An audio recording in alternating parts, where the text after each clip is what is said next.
So, ang mga nabibili natin normally sa mga tile adhesive ngayon ay normally hindi siya subjected sa submerged water. So, ano ba yung pag sinabi natin submerged water, no? Ang testing method niya should be 7 days in standard condition plus 21 days water immersion condition, no?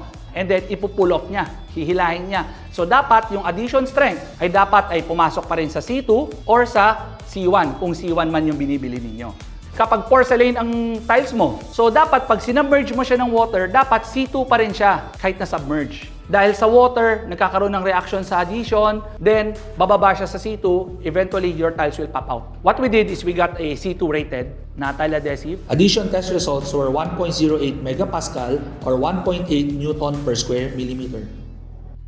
After namin sinubmerge na 21 days, ang lumabas sa test result ay only 0.57 megapascal. So you see na hindi na siya pumasok sa loob ng C2 rating kasi na-submerge siya. Because of water, humina ang kanyang strength. With regards naman sa C2 ng SmartBand Flex Hydro, ang test result niya ay 1.43 megapascal.